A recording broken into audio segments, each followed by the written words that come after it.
Good morning, ladies and gentlemen. And as the week began, so too, ironically, it ends, even with the heavy rains that we experienced in the last couple of days. This Friday morning is a beautiful day.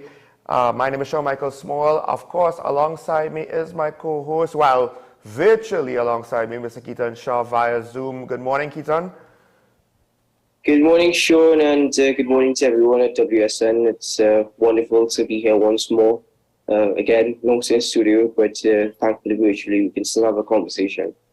Yes, indeed. And actually, it's interesting because I'd like to hear your thoughts about this. I know when we last spoke about Mr. Duke and his thoughts on Carnival, you were willing to give him a little bit of the benefit of the doubt with regards to the fact that he made certain accusations and at the very least it should be cleared. Now he's stating that the money that was spent on Tobago Carnival, 17.5 million, which I do believe it was reported afterwards that they did not actually spend that full allotment on Carnival when it was all and done. But he's saying that money should be used to clear Tobago landslides. And my initial reaction, Keaton, was, and if I'm wrong, if you disagree with me, you could tell me, but I just thought, first of all, you should have emergency funds for emergency-like landslides anyway. That's number one. And then second of all, you can't say we should take money that is potentially going to develop our economy, long-term investments, and have it there for an emergency fund, which we should have already had anyway. Like, it's not the same thing. So first of all, I'm saying that you should have planned for both. And second of all, I don't know if for emergencies we should say, well, let's stop development because we might have emergencies, and the private sector of Tobago, well, we don't need to worry about that. Well, then you end up back where you started with the THA having to more or less be the main employer at 60 to 80%, depending on who you talk to. It could be as much as 90%, as opposed to having a private sector that could start to create some of those jobs. And then now your tax revenue actually means something. So what is your perspective on that? Well, first of all, I agree with you with your comments that there should be a separate fund for emergency expenditure. This all goes into disaster management and planning because landslides and landslips will fall under that. And Mr. Duke's comments again, the first time he made the comments of the 17.5 million expenditure, I agreed with him that there should be a greater level of accountability and detail as it relates to the expenditure. Then we should also have great detail as to the revenue and the income, separating whether or not we would have earned money from the expenditure of Tobago Carnival. But putting that aside, his comments now are purely political given the current situation. It would be my hope, and if I'm not mistaken, there is TEMA, the Tobago Emergency Management Agency, that will deal with these situations. It would be my hope that there is separate funding and adequate funding that is there to help mitigate these all the risk and factors associated with landslips, landslides, and natural disasters and emergencies. So I think Mr. Duke is playing a political game once more. Again, if he's trying to make a point, and his points could be valid, they could very much be valid if he knew how to present them across in another manner. But then again, you have to think about it. Maybe what he's doing is well coordinated and planned in terms of his political rhetoric. Maybe people are supporting Mr. Duke, I don't know, in what he's suggesting or what he's stating, simply by the manner in which he's doing so. So there are various sides that you can look at. But from my perspective and in my opinion, it's just a political game once more. And I'm not totally happy with his communication style. Well, consider this. So one of the landslides happened in Bell Garden, which more or less comes, if my memory serves correctly, before Roxborough. Right now, the majority of his support in Tobago, I assume to be, because that's the only support I've heard that he has definitively, is from Roxborough. The whole situation between him and Farley happened because of a situation that involved people at our entertainment group from Roxborough. So now it could be that he is showing his political lack of experience, I guess you could say, and okay, the people in his area are complaining, and he is being somewhat short-sighted and saying, well, I have these immediate needs that they need to be met, and I don't care of the costs. And therein lies the problem. It's not that their needs should not be met, because the access road now to Roxborough is cut. So we understand that. You and I have driven that road last year. That is a serious thing. It's not like there's back roads on a mountain. You're going to cut one road. So there needs to be met. But how you're meeting it now, I would say it's somewhat irresponsible, because he is telling people, yes, and they shouldn't have used this money for this development. We should have had it in case of this emergency. And what he is not saying, and it could be that he has actually no idea, because his background as a union leader, I mean, his rhetoric has always been, to me, short-sighted. I actually would say short-sighted, because the alternative is, if he's actually planning this out long-term, the alternative is to say that he's malicious. And I'm not saying that. I'm saying he's short-sighted. He's telling people, yes, and they shouldn't have done this. But he doesn't realize that it might take away potentially what the economy could have grown into. And then that could take away future job opportunities, not just for other parts of Tobago, but also future job opportunities, future revenue growth, future economic growth for the people in Roxborough. But the thing is, the people in Roxborough, their immediate concern is not about that right now, and you cannot fault them for that. As a leading voice in his community and as their assemblyman, he should be not just playing yes man to please people to get votes, but managing to some extent their expectations, not invalidating them, but not just, giving in and being irresponsible and being willing to undermine development for the sake of the immediate, because that's what happened to Venezuela. They undermined it. I mean, you could argue that's what happened to a lot of our oil money already. I think, Sean, if we were to break down Mr. Duke, he certainly is a charismatic individual.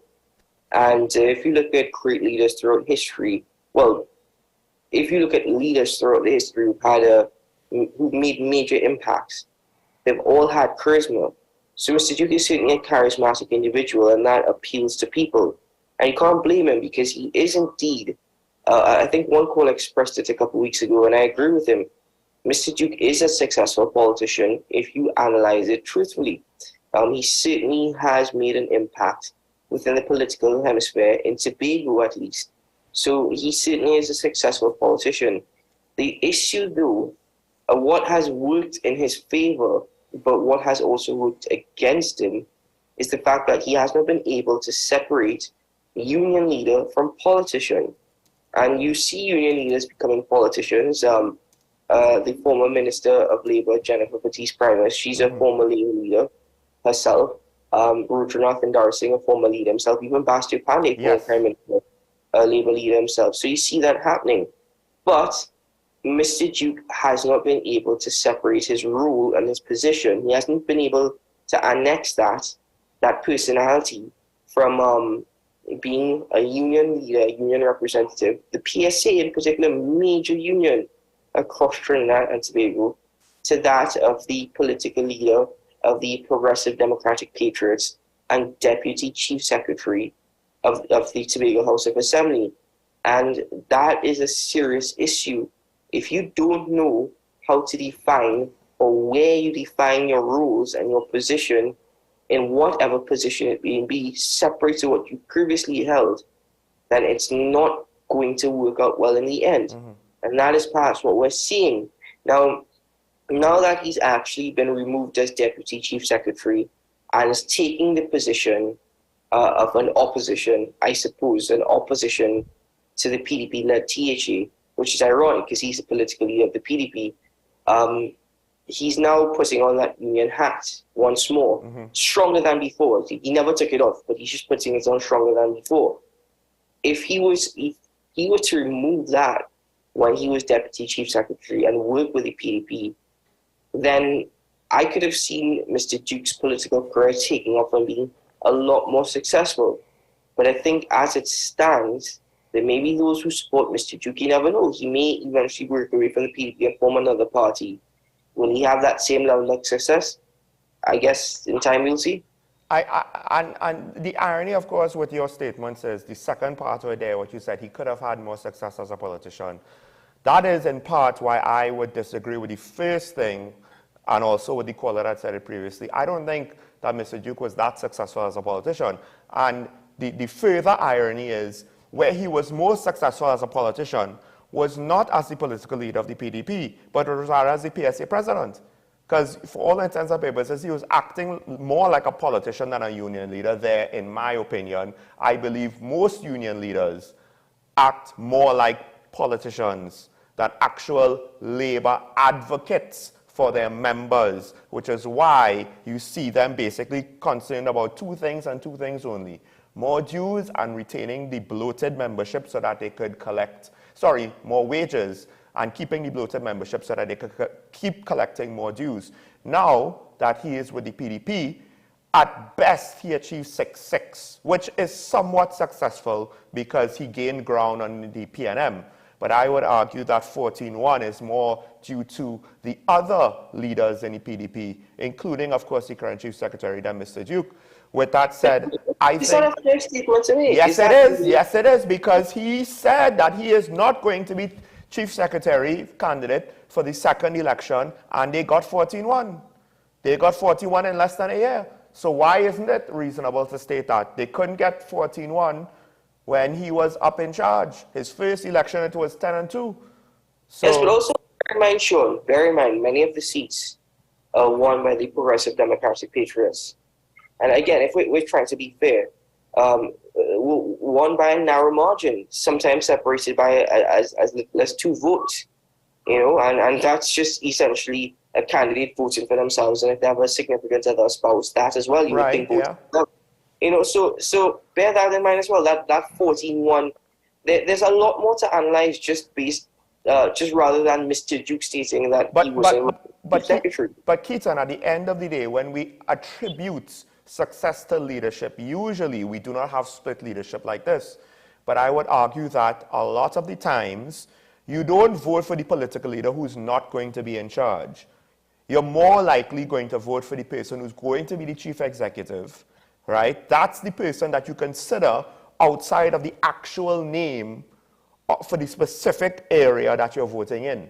So yes, but the fact that Mr. Duke was able to form the PDP, he didn't win a seat in the general election, but he won his seat in the THA election, right? He won his seat in the THA election after forming the PDP. Then came 6-6. So bear in mind, he's the only individual that was able to break that. Then he had the PDP, which came 6-6. And then after that, you saw 14-1. Just remember that he was probably the most vocal on the campaign trail as well. So all of that you have to factor in as well. I think Mr. Duke has really made an impact on Tobago. Now he's still making an impact on Tobago politics, but whether or not that actually equates to success down the line, or whatever Mr. Duke deems as success down the line, we will see. Keaton, according to one political analyst, if Duke was not up for the post of Chief Secretary, the PDP could have won Tobago a lot sooner. So I guess it's subjective. We will, we could debate it, but we won't ever know. My thing is, that is the point. We don't know to what extent, what is his responsibility from taking the PDP where it was when he started it to what it is now. So far, however, given the behavior he has displayed, I'm not really willing to give him the benefit of the doubt. But we have to stick a pin in that there. When we return, we're going to have a pretty important conversation on a pretty important manner. We think crime is important. Sure, now we have to worry about some of the other facets with regards to ensuring that the criminal justice system does its job properly. We'll get to that topic when we come back after this break. Sean Michael Small, Keaton Shah on Talking Point on your content capital, WESN.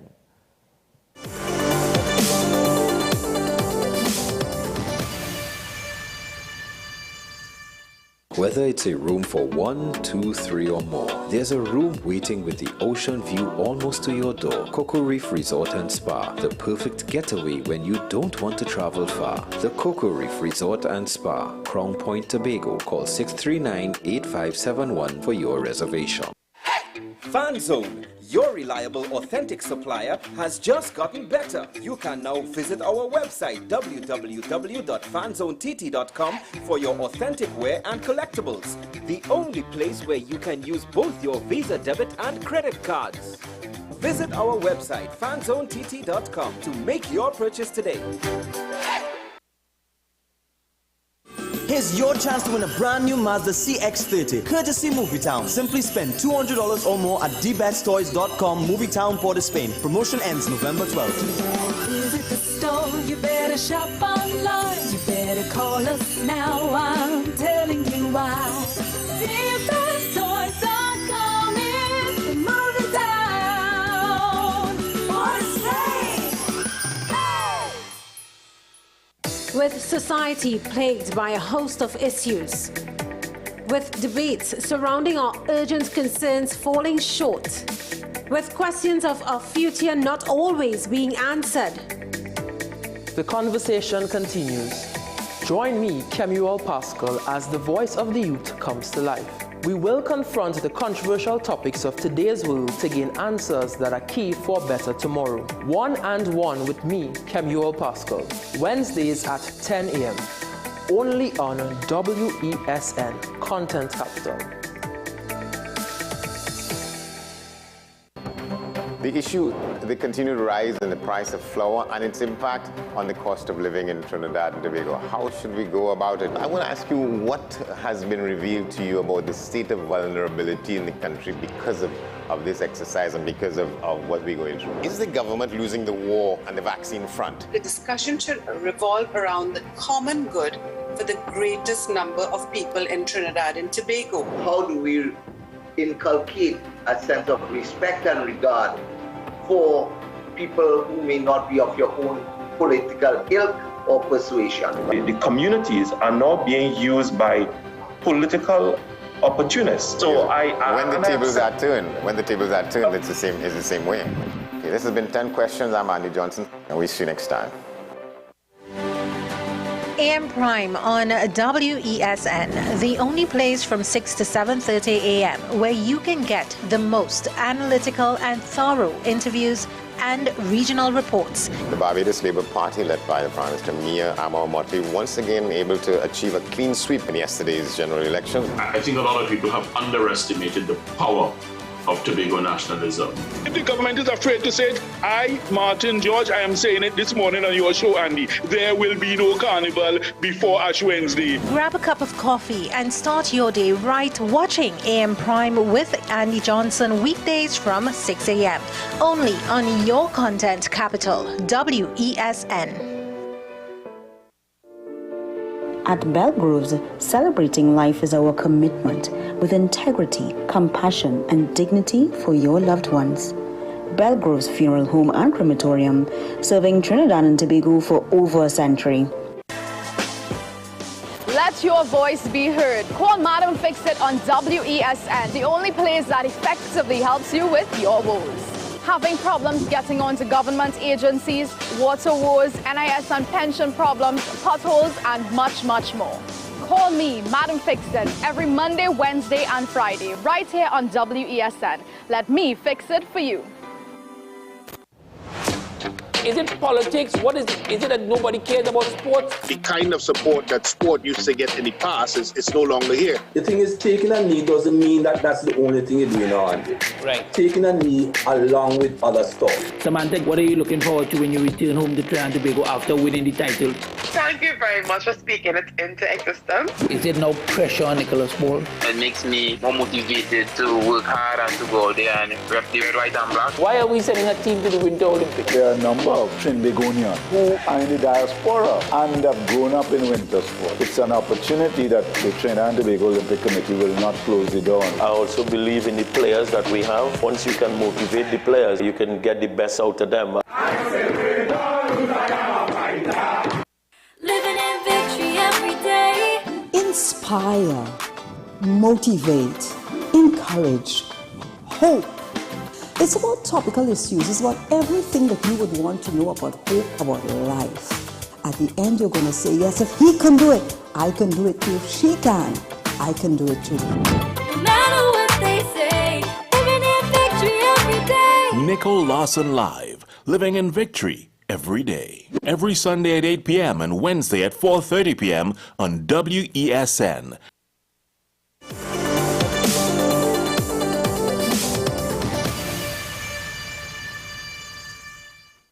Welcome back to Talking Point, ladies and gentlemen. And now joining me, we have three guests. They are here for the 6th Caribbean Medical, Legal, and Forensic Symposium that is themed Courtroom Examinations of Bodies of Evidence, Trials and Errors, which will be held next week, Friday and Saturday at the Trinidad Hilton. I am joined by Dr. Alfredo E. Walker. He is the Vice Chair and Director of Education of the Department of Pathology and Laboratory Medicine of the University of Ottawa, as well as Ms. Renee Mercedes Batiste. She is the President of the St. Vincent and Grenadines Bar Association, and Ms. Fernanda Henry, the Director of St. Lucia Forensic Science Services, Castries, St. Lucia. Ladies and gentlemen, good morning. Welcome to Talking Point, and thanks for coming. Good morning. Thank you for having us. So, I mean, the first obvious question, for those who don't know, they might have seen you on the local Trinidadian media circuit, but just in case, this 6th Caribbean Medical, Legal, and Forensic Symposium, just what does it entail? What is it that you're trying to accomplish here, having it? What service is it supposed to provide? Thank you. Excellent question. So this 6th Caribbean Medical, Legal, and Forensic Symposium is essentially continuing medical education, continuing professional development activity for all stakeholders who are involved in a daily basis with medical legal death investigation and the administration of justice in the criminal justice system. So it involves police officers who are the first responders to incidents, district medical officers, crime scene examiners, forensic pathologists who perform post-mortem examination, forensic scientists of all description, prosecutors, criminal defense attorneys, members of the magistracy and judiciary. So anyone who has any contact with medical legal death investigation and the criminal justice system, this is for you. This event started out 6 years ago in 2016 in St. Vincent and the Grenadines as the annual Forensic Symposium of the St. Vincent and the Grenadines Medical and Bar Association. So it started out on a very small basis for a select group of practitioners, and it steadily grew over the years, such that after the first 3 installments, which were all held in St. Vincent, 2016, 2017, and 2018, it grew to such a stage that it was necessary to consider rotating it outside of St. Vincent and having it in a different Caribbean island so that, you know, others would get a chance to host and go somewhere else. So in 2019, which was the last in-person installment of this event, it was held in St. Lucia in collaboration with the St. Lucia Forensic Science Laboratory, which is headed by Ms. Fernanda Henry, who is its director. 2020, we should have been in person in Trinidad and Tobago, but unfortunately, the pandemic had alternative plans for us, so we had to resort to an online event. 2021, nothing occurred, and now that pandemic restrictions have been relaxed, we are back in person in Trinidad and Tobago in 2022. So, Ms. Batiste or Ms. Henry, you know, of course, forensic science with regards to crime fighting is important. And in Trinidad, with our crime situation, I'm sure a lot of our viewers in TNT will take that as a given. But we might not realize, first of all, for smaller islands, just how necessary is having extensive forensic science services, and what are some of the challenges around the region, of course, because ultimately speaking, we're all small nations, with trying to have these services, to get these services at a good enough level? I think I would defer to Ms. Henry on that, because she'll be dealing with the forensic services and how that is established and how it functions and the role it plays in the justice system. Thank you, Lady Batiste. To respond to your question, forensic science services are extremely critical to crime fighting because we form part of the investigative arm. We support the investigative arm. You know, eyewitness testimony is less than reliable these days, and also eyewitnesses are more intimidated by the whole process. They also think that, you know, the process takes too long. They're also intimidated by the defendants as well, who may threaten their lives or their family. So it's important for us to take a more objective approach, which is to have a scientific approach to investigating crime. And that is where the forensic sciences comes in. Forensic science, the definition of forensic science is the application of science to law. So we use the science, we use the principles of science, the objectivity of science, the fact-based aspect of science to be able to demonstrate how, you know, persons are linked to places, to events, to objects, or to other people at a crime scene. So the quality of forensic sciences is paramount to this process because we must ensure that the utmost integrity of our service, because we serve the criminal justice system, and our work can determine the difference between someone being acquitted or someone being convicted of whatever crime they are accused of committing. So it's an important aspect of the criminal justice system. It's necessary, it is beneficial. It is important for us to build relationships across the board between those who investigate, those who collect the evidence, those who process the evidence, and those who deliver in the courtroom, the forensic scientists, the forensic pathologists who are expert witnesses, to the lawyers, the prosecution, the defense attorneys who then must, you know, put forward the case for or against. And the judges too must also be well informed because they are tasked with the responsibility of delivering verdicts. And the jury, of course, must be well informed. Our delivery of testimony must be simple enough so that they can understand the complexities, you know, as it may seem, of science. We must be able to bring that to a level where they are able to simply understand what we did and the implications of what we did to the case at hand. Well, so I believe this symposium was more or less started in to try to alleviate, I guess, educational deficiencies, to try to get more information into the region, to put it very bluntly. But are there any other challenges that some of the other islands, because I do think in Trinidad and Tobago here, I mean, we do have, for whatever reason, limited resources. Number of forensic pathologists seems to never be enough. Do other Caribbean islands have similar issues with resources or other challenges? And could it be alleviated by pooling together our resources? I think that principally when this was started is because Justice Latu, who's a Trinidadian judge who was assigned in St. Vincent and the Grenadines, she thought that there were certain gaps. And she felt that the two leading professional associations, the Bar Association, because they're lawyers who practice in the criminal bar almost exclusively, and also the medical association, so that the continued is part of our continuing professional development, that we must have a deeper insight and a deeper understanding and the application using the forensic sciences as well. So we started this series with her. She was at the time the chairman of the Judicial Education Institute. And we brought in, through her instrumentality, Dr. Walker, and a number of professionals from the United States, United Kingdom, Canada, to educate persons in the front line, not only crime scene investigators, not only the police detectives, but persons in the first responders at the casualty, the persons in the casualty department of the hospital, social workers, the doctors who have to write the medical reports, because not all injuries resulted in death. Mm-hmm. They have different aspects relating to the delivery of justice that you have to give because of the wounding or whatever was involved. So it was important that both doctors and lawyers, medical practitioners, legal practitioners of all stripes, be you magistrates or judges as well, that we can have a deeper understanding about the application of forensic sciences in the criminal justice system.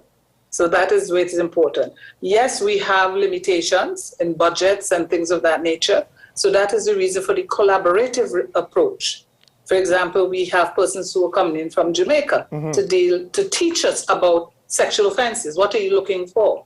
Obviously, there are persons who are qualified in certain areas, but the depth of knowledge and the extent of the knowledge, you have to seek that extra information, that extra expertise, so that you are educated on these matters. And the law doesn't stand static.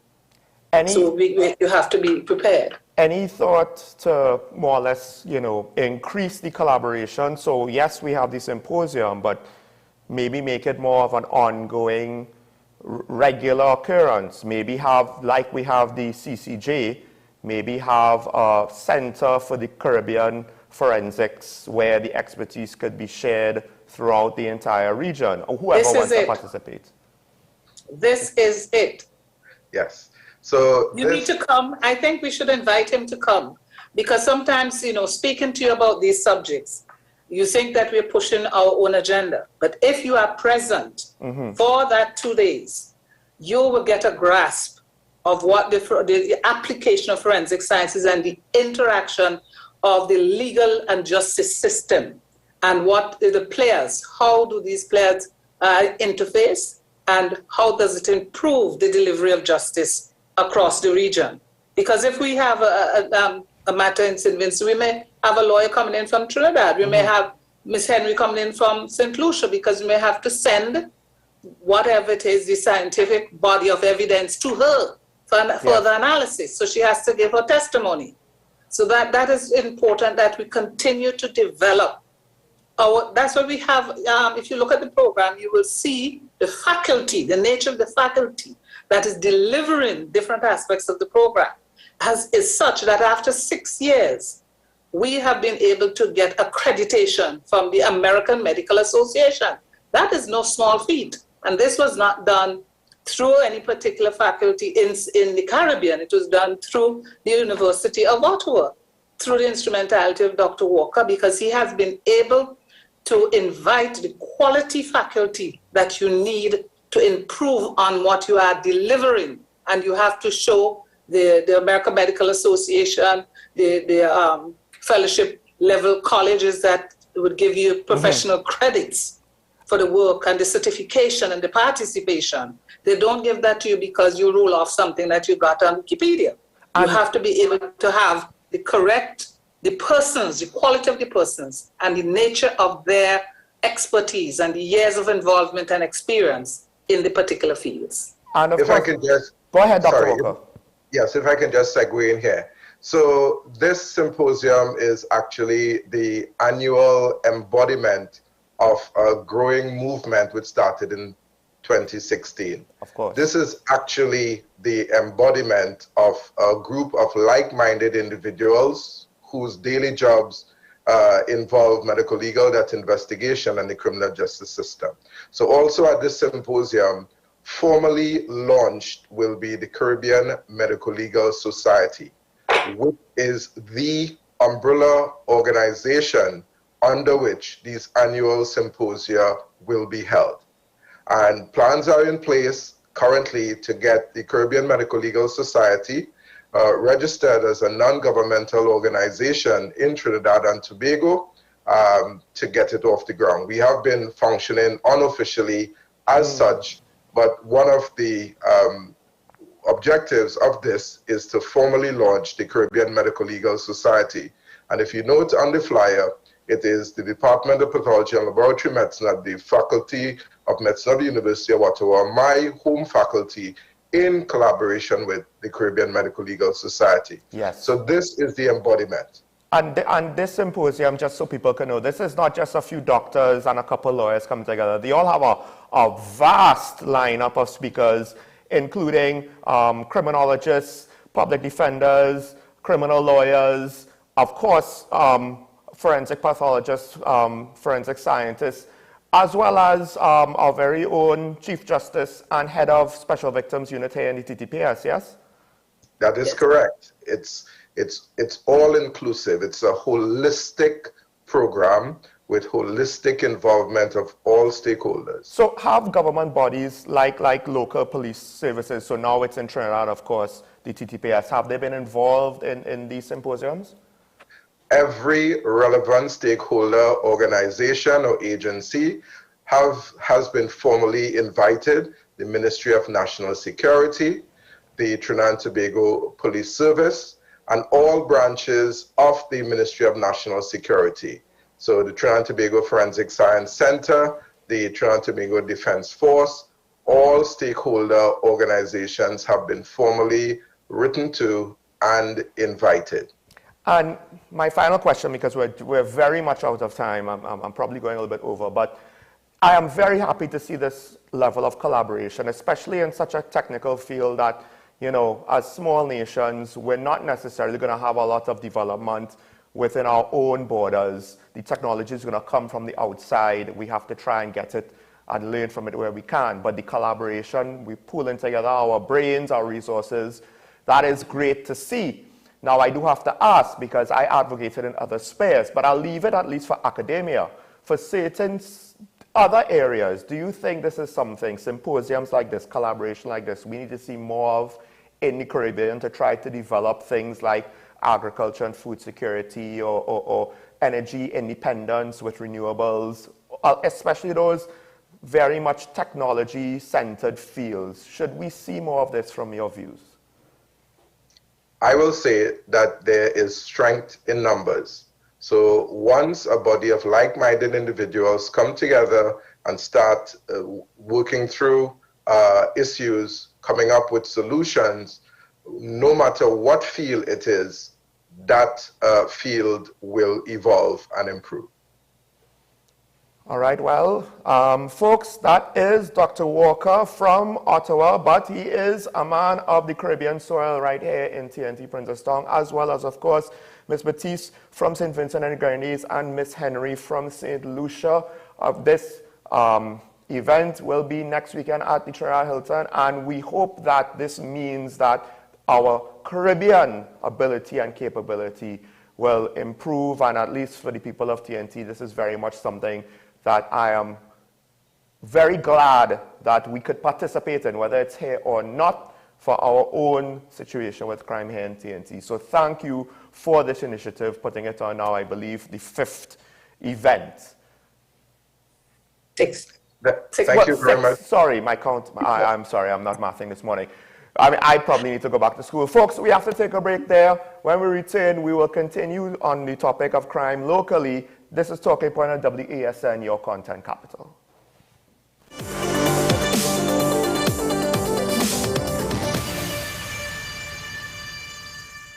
Whether it's your family meet and eat or your own personal getaway retreat, a business trip accommodation or a couple's celebration, the Cocoa Reef Resort and Spa has room for you. There's always sumptuous, delicious cuisine and the gym and tennis court for a good workout routine. Then relax by the pool or on the private beach, or just head to the spa. It's also within reach. The Cocoa Reef Resort and Spa, Tobago's best beach resort. For reservations, call 639-8571 or check our website. Here's your chance to win a brand new Mazda CX-30, courtesy Movietown. Simply spend $200 or more at dbesttoys.com, Movietown, Port of Spain. Promotion ends November 12th. Visit the store, you better shop online. You better call us now, I'm telling you why. dbesttoys.com is the Movietown, Port of Spain. Hey! Knowing how to tell authentic is as easy as 1, 2, 3. Find it, match it, search it. Step 1. Find the style number on the tag. Step 2. Match the style number inside the jersey with the number on the tag. Step 3. Search it. A quick Google search of the style number will verify the jersey is authentic when the search results match the jersey being searched. Don't be fooled by counterfeit jerseys. Before you buy, remember to find it, match it, search it. Fan Zone, 2 locations nationwide. Center City Mall, Chaguanas and Movietown, Port of Spain. Nationwide delivery available.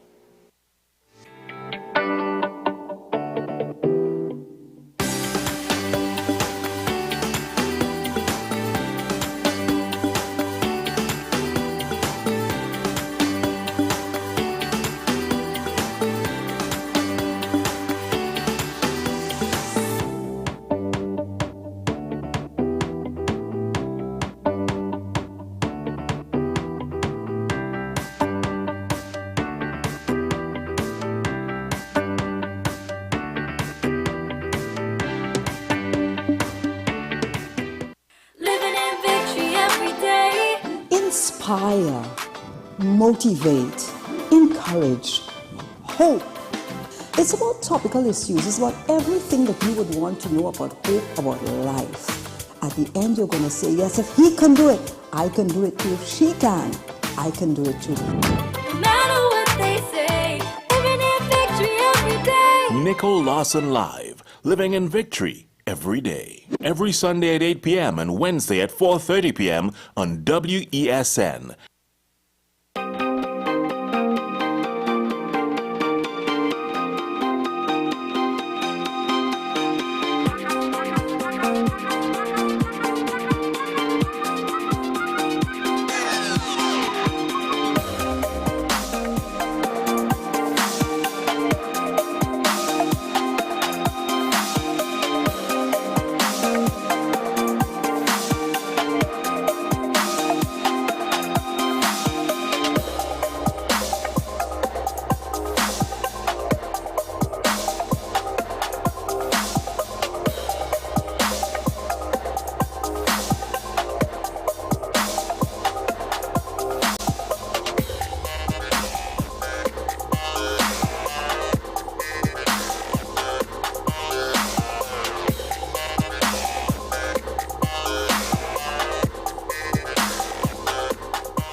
Welcome back to Talking Point, ladies and gentlemen. We just had representatives of the 6th Caribbean Medical, Legal and Forensic Symposium speaking about the efforts of that, well, subset or that profession or the professions that make up of the stakeholders in forensic science, trying to improve the service in the region by sharing information. But in TNT, we have our own crime situation. And I'm joined, of course, by my co-host, Keaton Shaw, once again. And Keaton, I'd just like to point out, it might seem obvious to everybody, but criminologist Dr. Wendell Wallace, he has said that, and he has said since 2000, so he's not just saying now.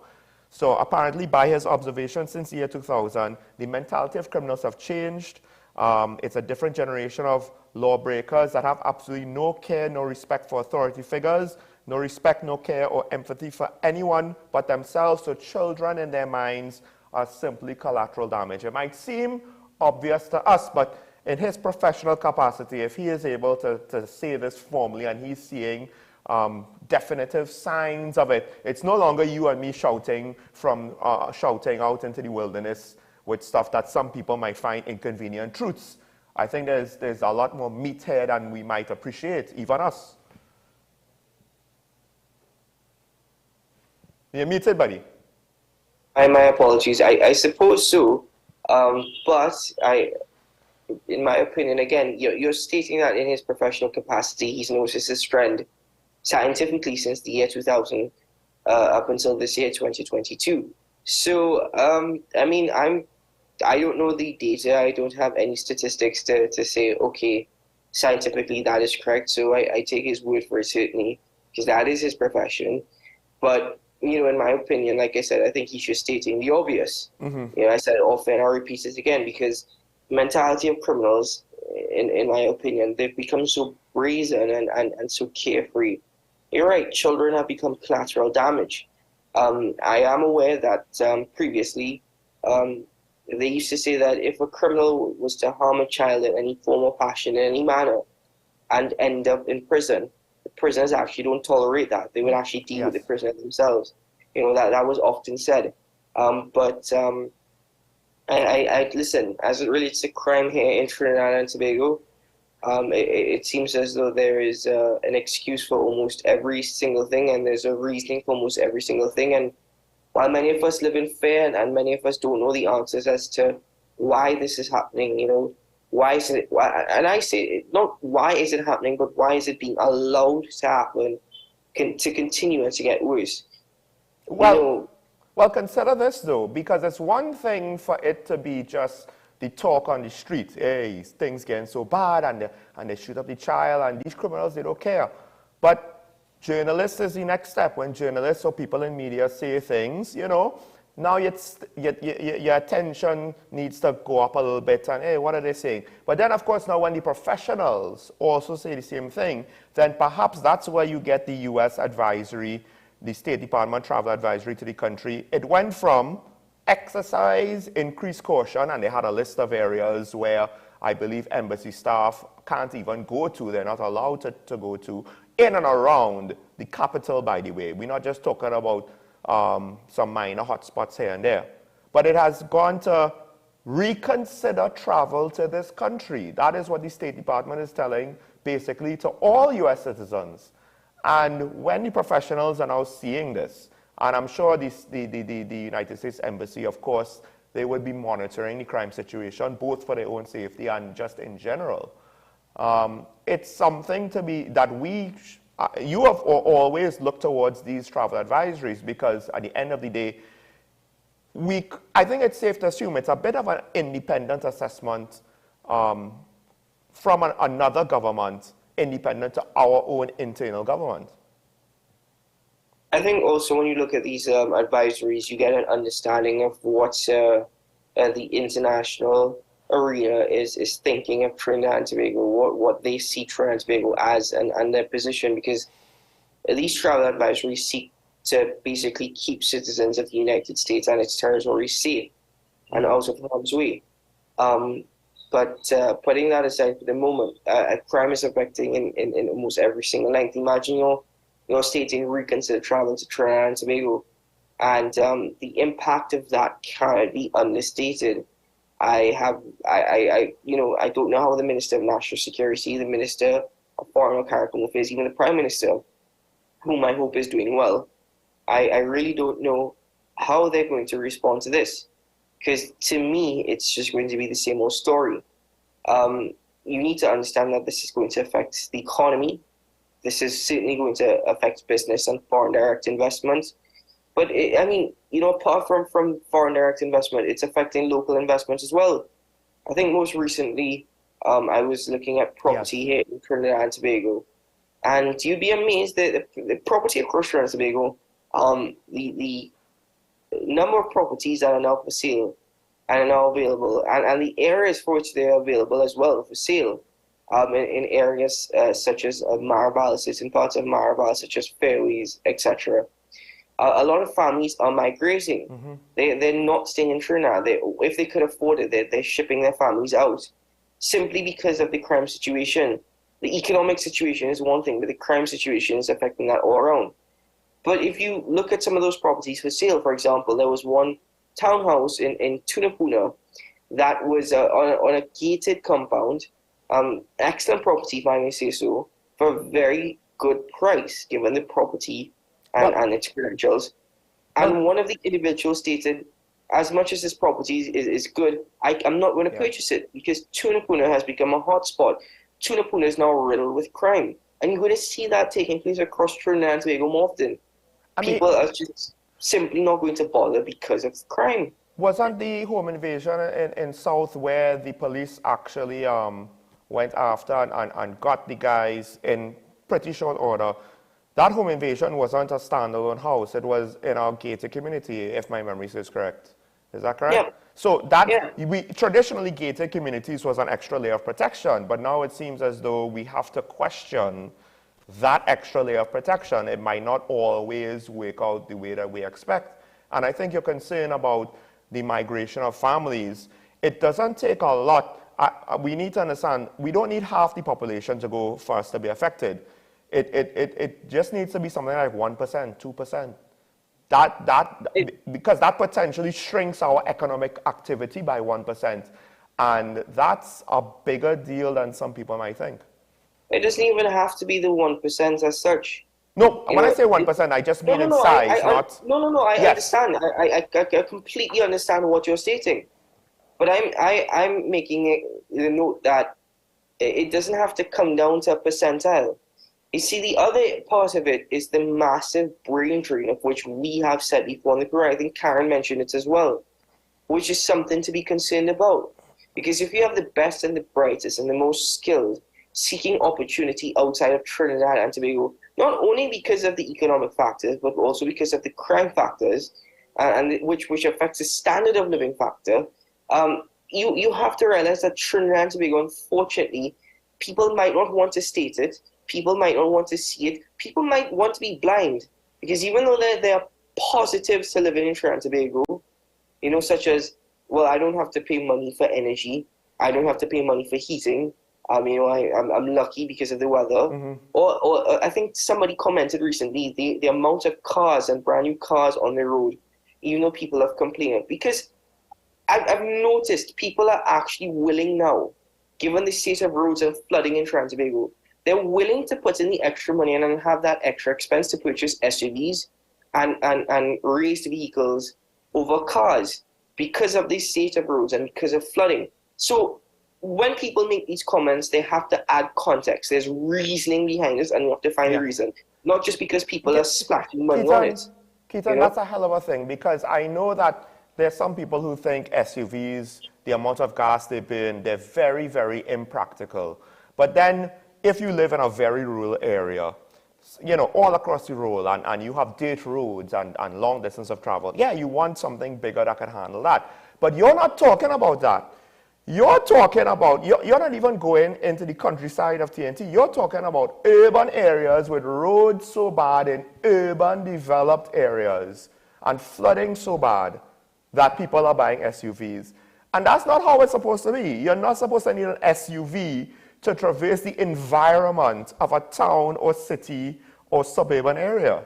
And if that is the case, and I actually could believe that to be very much the case, that is beyond crazy that we have allowed our situation to devolve to that extent. But back to crime, I think we started off with tourism and Tobago Carnival. These things, we have so much we have going for our two islands with unique elements and resources and locations compared to the rest of the Caribbean. And not only do we underutilize that, but the crime situation undermines all of it.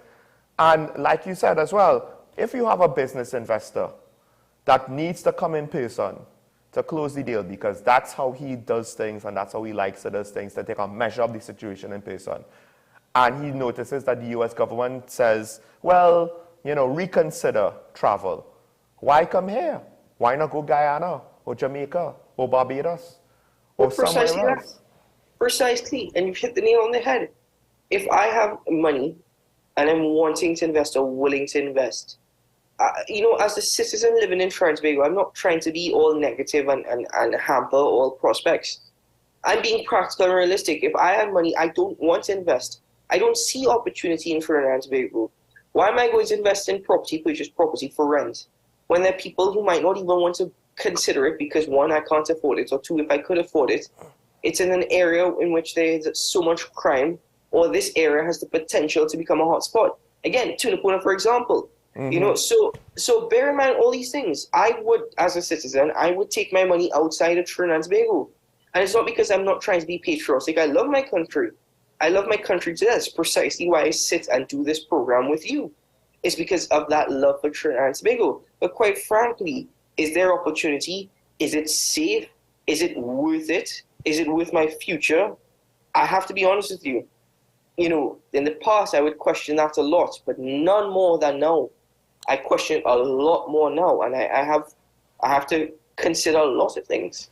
Well, folks, I do think we all have to consider a lot of things. I think the main thing is not just to sit back and hope somebody else waves a magic wand and fixes it for us with a little incantation and some fairy dust. But we have to break for news on the hour. When we return, we'll open up the phone lines. Of course, last day of the week to get your calls in. We will talk about anything you need to talk about. But first, news on the hour, WESN Content Capital. We'll be right back. We're talking about after this.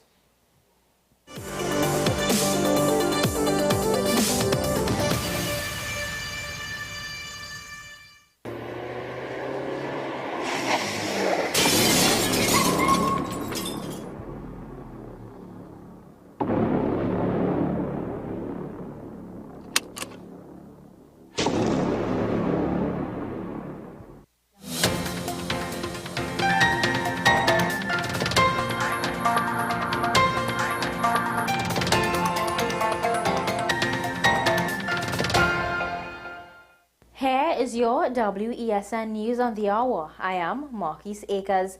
Thanks for joining us. Here are the headlines. WASA provides update of weather impact on water supply. 7 held for drug and ammunition possession. No bail for woman charged with failure to report sexual offenses against a minor. And internationally, U.S. estimates 200,000 military casualties on all sides. Now for the details. WASA has provided an update on the impact of adverse weather conditions on the water supply. An update was also provided on emergency repairs at the North Oraput Water Treatment Plant. At this time, the following plants are still out of operation, and these will include the Quarry Water Treatment Plant in Valencia. This serves the Valencia area and environs. The La Pastora McDavid intakes in the Lopino community. The Guanapo Water Treatment Plant, which serves the area of Arima. The Matura and Tompi Water Treatment Plants, which supplies the Toco and Matura areas respectively.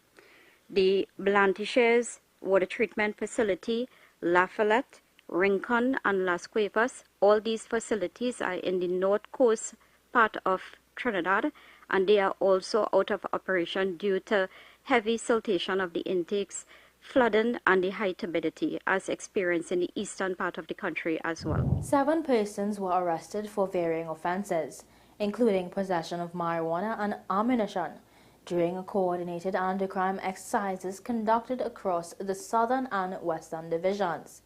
Based on intelligence and surveillance conducted, officers proceeded to the Pleasantville, Caratal, New Grand, North Trace, and Cooper Street areas where 6 persons were arrested. Meanwhile, Western Division Task Force officers conducted an anti-crime exercise between 11 a.m. and 3 p.m. on Wednesday.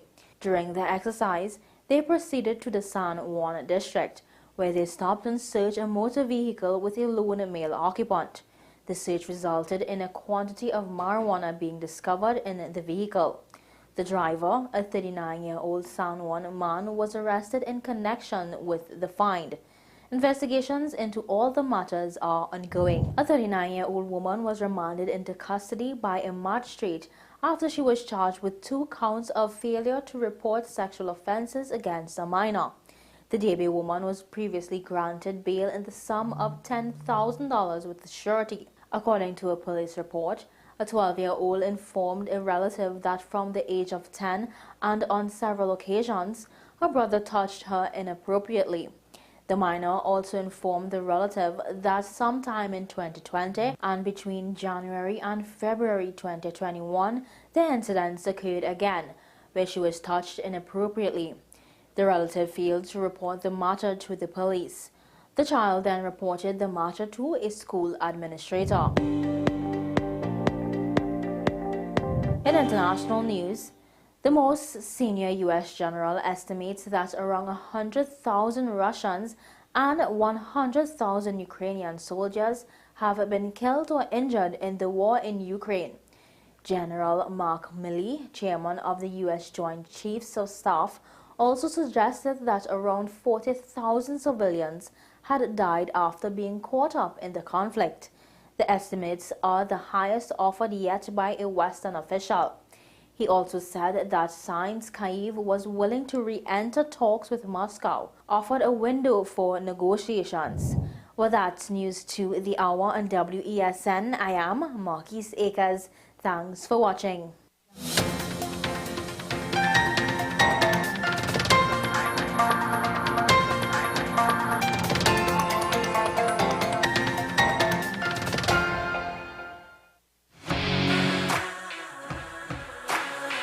Every day, we communicate through stories.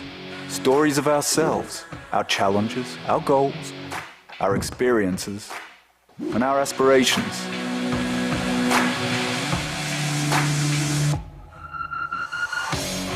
Storytelling is an art that we have mastered. WESN Film Studios comprises a collaborative team of experts with extensive industry experience locally, regionally, and internationally.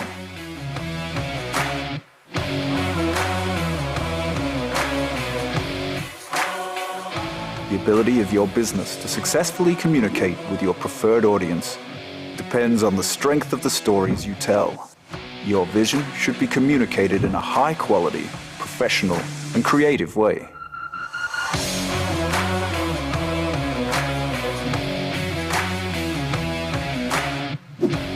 From concept to post-production, advertising to film, multi-camera productions, live events, streaming, and virtual conferencing, we are WESN Film Studio. Let your own unique voice be heard and your vision realized. Call us today at 628-5835 for your next production.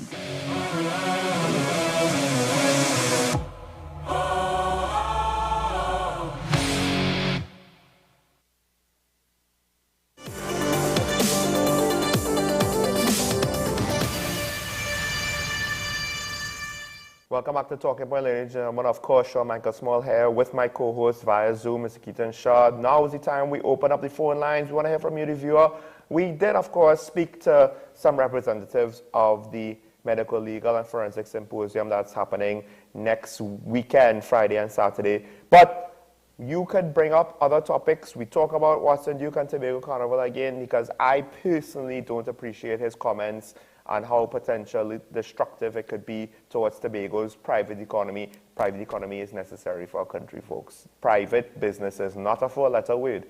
And we also spoke about crime, one of the things that is hampering private business as well as our very own day-to-day lives. But if there's any other thing you want to bring up, there are a couple of minor things that I still hope to get in before the end of today's show, last of the week. But come with your questions, come with your comments, your opinions, your takes, your perspectives. Don't be afraid to disagree.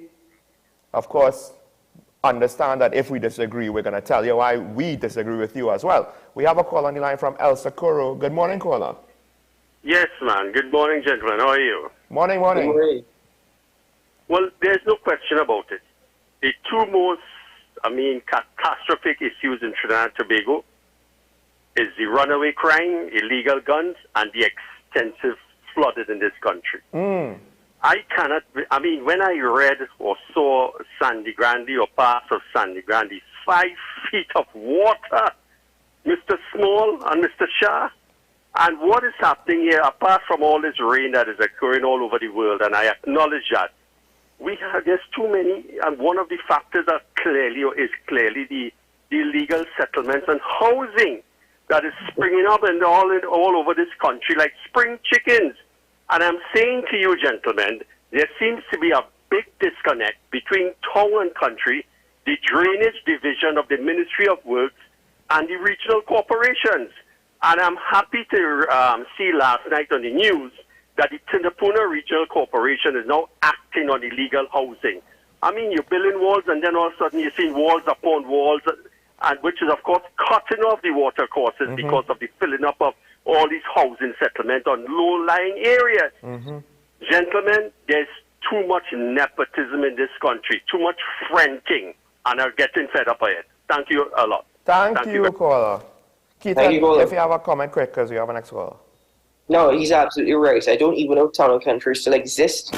Or quite frankly, I blame the government for drainage across the country, but also blame people for their structures and for the fact that there is still heavy littering. People don't care about the environment. Yep. So it's a long-term problem, folks. We have successive administrations to blame on this one, but that's a recurring point on the show. We have a call on the line from Mayaro. Good morning, caller.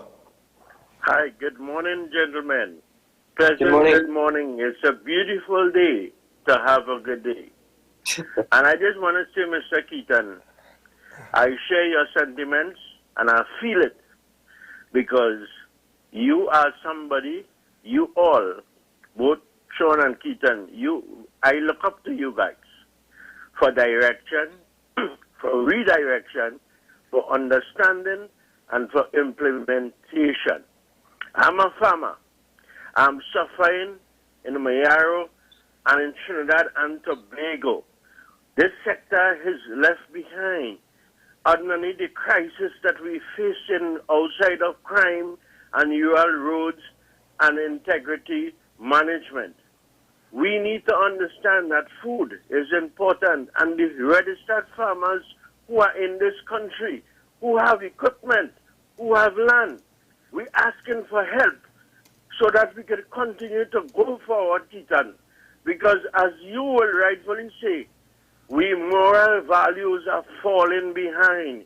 I need help in this sector because we get damaged really bad with global warming, whether man-made, previous larceny, road access, politicians.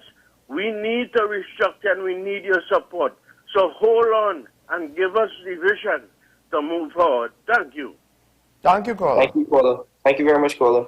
I think caller brings up a good point. We could talk about food security and diversification all we want, but crime and corruption are major obstacles. It's not just the unwillingness for both the government as well as to some extent the population to diversify, but also, Keaton, just crime and corruption. If your goods are being stolen, then what is going to be a farmer? And being a farmer, you have a lot of land, a lot of things to secure that's just right out in the open. But I also think, Sean, that a conversation that we should have, and you know, I think we raised this topic yesterday in our very first conversation, but it was also raised once more by the farmer. See the value of the family, the value of family, value of the household, value of the home. It's something that I don't see us, you know, Trinbagonians as, you know, seeing it and valuing it as sacred. I think we've forgotten it. I think we've forsaken it. And I think we need to go back to that family setting, that family lifestyle. Well, we have first, I believe, the caller from Chaguanas, the professor on the line. Yes. Good morning, Professor. Good morning, gentlemen. Good morning. It's time to spit in the wind again. Oh, gosh. What we do now? Blaming the people. I have quoted from the Talmud, the Holy Bible, and the Quran, showing that man needs law and order. That is why we invent government. And when we have governments that we have had for this century, all this crime and whatnot is related to that. Your colleague said we should ask if this is satisfactory. But after you answer that question and you say it is not satisfactory, you must ask the next question, why it is not satisfactory. Because if you don't know the reason why something goes wrong, you cannot get a solution. Of course, crime, you know what I always say, crime is a secondary problem. It's due to a breakdown in law and order. Order is achieved by enforcing our law, which we do not do. Again, you bemoaning financial resources. Again, I will explain that to you. The government make no attempt to collect their revenue. Flooding, well, same thing, no town and country planning, nobody check government work, all these things. So, before my 2 minutes up, any questions? Or, because you said this morning, you're going to give the reason why you don't agree. Assuming you have anything you don't agree. No, I don't disagree. I don't disagree with you at all. Professor, when you say we're spitting in the wind, I think you're doing the same thing. And I'm agreeing with you. I'm agreeing with you because everything that you suggested. But when you quote the problem, you don't mention them. Well, I mean, like different perspectives, Professor, different perspectives. Yeah. But we agree with you at the end of the day. We agree with you. Agreed with me to get no marks. Sorry, Professor. We will try to do better next week, but we agree, especially what you said about Tonga and country there. There's no way we're going to disagree with that. But get them to do the work. That is the same thing, law and order. Get that, you see, but we when we say corruption, Professor, that's more or less part of what we mean. That is corruption. Yes, because of how they are allowed to get away with not doing their work. Corruption, because the big men doing it. They like it so. Not we like it so. They like it so. Politicians like it so. Exactly. Certainly not I. Thank you, Professor. We have another caller on the line. Thank you, Professor. So if you had a comment there, I apologize. But we do have a caller from Diego Martin. Good morning. Hi, morning. Morning. I just seeking some clarity here. Sure. Yeah. Can those in Parliament make statements that is not truth and not be held accountable? That's it. Thank you. Statements within Parliament, there's parliamentary privilege. It could be questioned, it could be raised if comments are completely random or should I say, what's the word I'm looking for? Misleading? Malicious, misleading, okay. Or in any way leads to questioning the integrity of an individual. That can be sent to the Parliamentary Privileges Committee to be reviewed.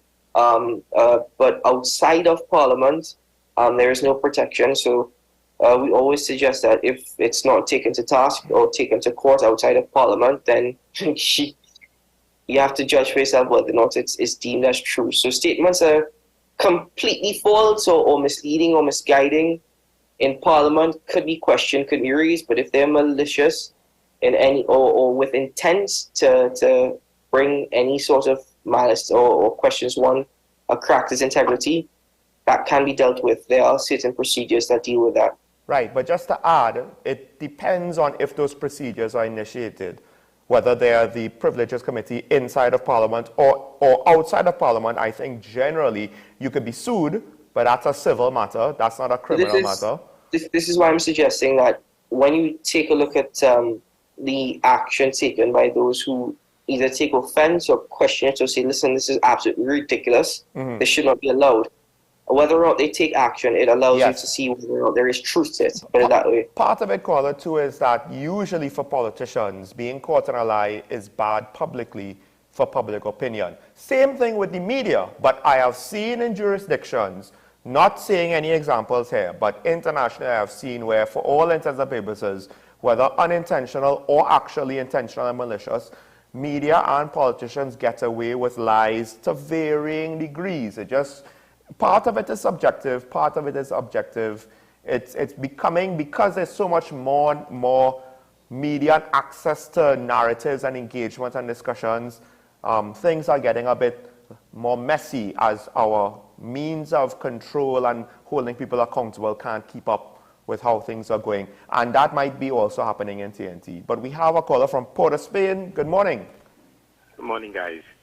Good morning. Sean, one of the reasons why we continue to do the same thing, make the same mistakes, and year after year quantify, the murders have gone up, the public health system has fallen down worse, there's more ill discipline in the schools, and the list goes on and on.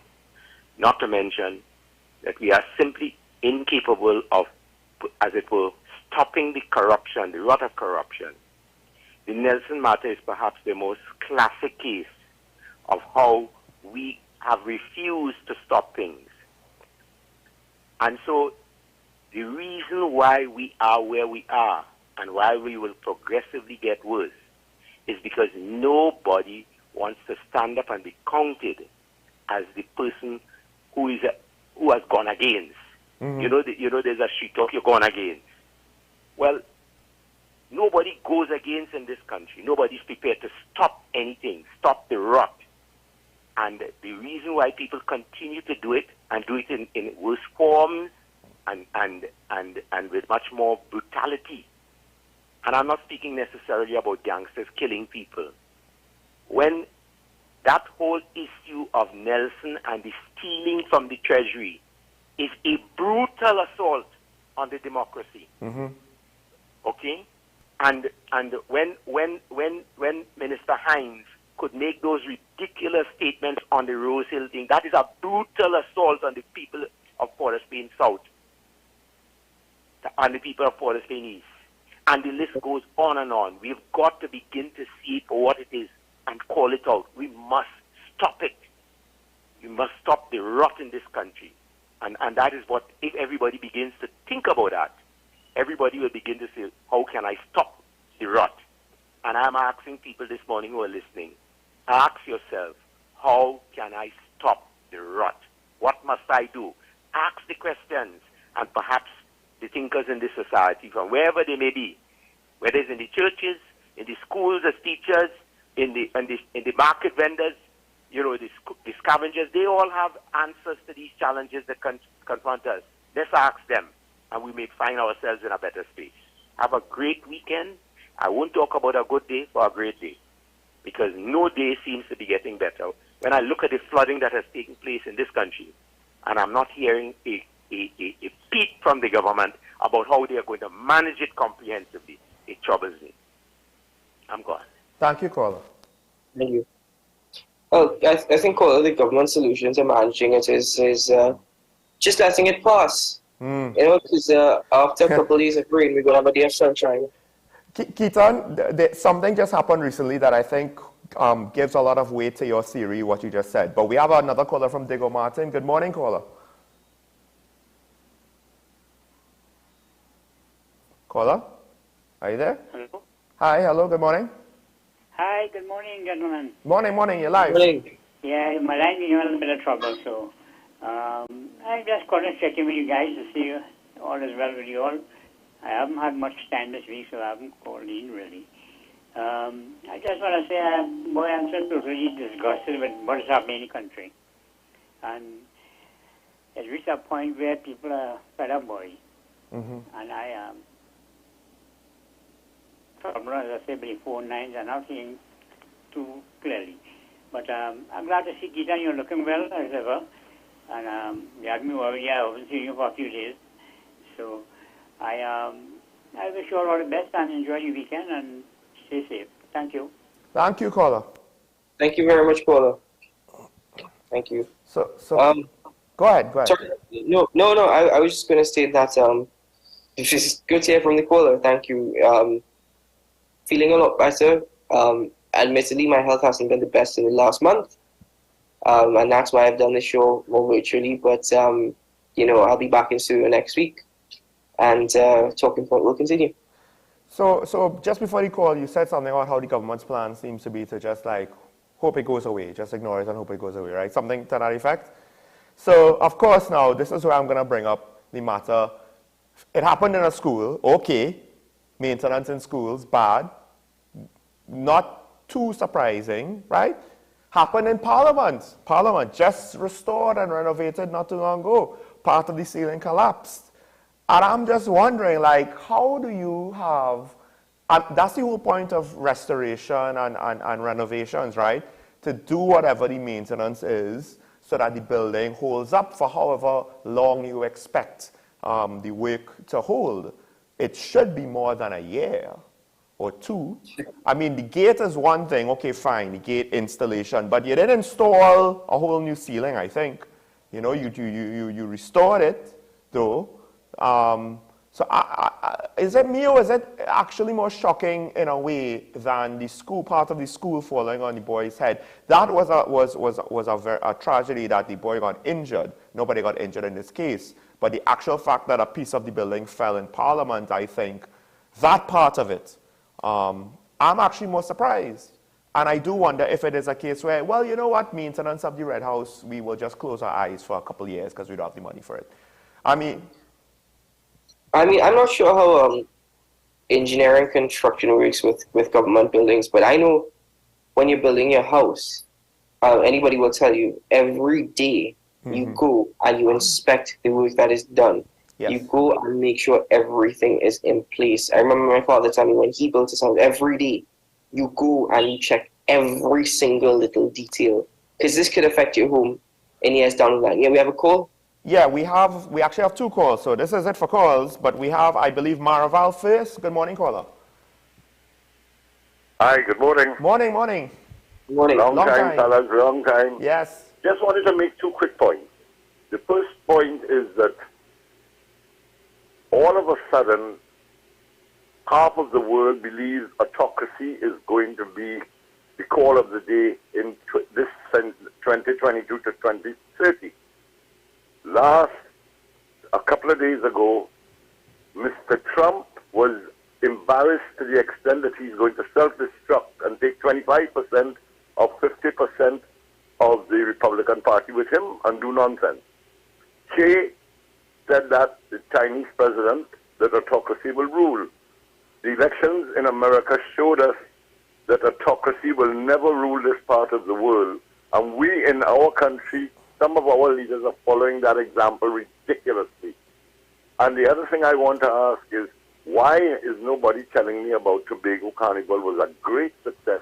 Carnival Sunday had one band in Scarborough. One band. And they had a Juve morning with one road full, like if it was one band. Because they want to go to Grenada and they want to go to Miami to take ideas. But we have to pay for it. Have a good day.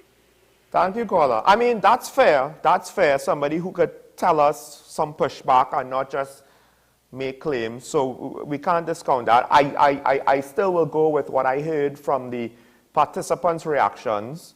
So we will see it's the first time. Maybe they had some implementation problems that should have been better, even for a first time, to ensure that it is an ongoing success. We do have a last caller from Tunapuna. Good morning, caller. Hello, good morning, gentlemen. Good morning. Good morning. I am the caller from Tunapuna who am anticipating that you all to deliberate on some talk about some opposition and so on. Now, here who I am. I am from Tunapuna. And I don't want to be like the silent lamb turning my back against the wolf. So I'll always be attacking any government that I presume or I see that are doing nonsense. I don't support no particular political party. There are so many opposition parties in this country. I am not affiliated with none. As a matter of fact, I contest a general election at time in this country, and the result of that election was a record-breaking 1818. Okay, by me saying this now, half of Trinidad and Tobago will get to know who I am. Now, and it wasn't a PNM government that I was brought down. It wasn't. Okay? So I am not affiliated with no political party. But what I am saying is, you are in charge to govern the citizens of a country.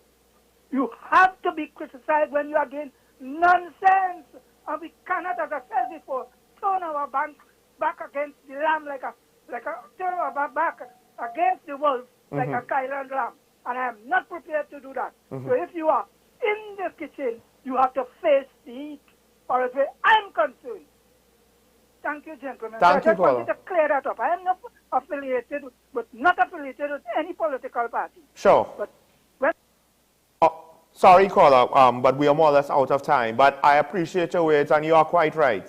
We have to be able to criticize the government of the day, because how else are we going to hold them accountable if no one is willing to say that the emperor is wearing no clothes? Keaton. Constructive criticism, criticize fairly. Don't criticize for criticizing's sake. Yeah. That's always been my stance. I'm not here to attack any government or any individual or just criticize for the sake of a conversation. No, I have to be fair, I have to be just, and I'm not going to be unjust. I'm going to criticize constructively, hopefully for a better tomorrow.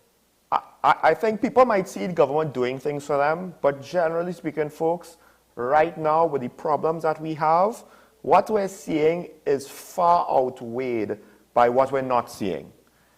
Far outweighed by the problems that we're not really seeing any practical solutions for that is going to tell us things are going to get better. If not soon, then at least soon enough, because people struggling. So, folks, that is more or less the end of Talking Point for this week. Of course, Mr. Keaton Shah, Sean Michael Small here. Keaton, give the people some hope, even though Mr. Porter Spain might not see it. Well, Mr. Porter Spain, you might not see it, but I hope you feel it this weekend. I hope you sit down, spend some time with your granddaughters, read a book, take in the views, and, Trinidad may be paradise lost, but I always say it could be found again. And today is Friday. It's not Friday, it's Friday. It's the end of the week. It's a great day to have a great Friday and a great, superb weekend. Spend it with your loved ones. Spend it with your family. Remember, we need to learn once more the value of a household, a home, of a family. Have a great weekend, folks. Folks, we are all in this together. We all will achieve together, or we will fall together. That's it. We will see you Monday morning, bright and early, and hopefully a beautiful sunny day with no rain over the weekend, no flooding. Stay safe. Bye-bye.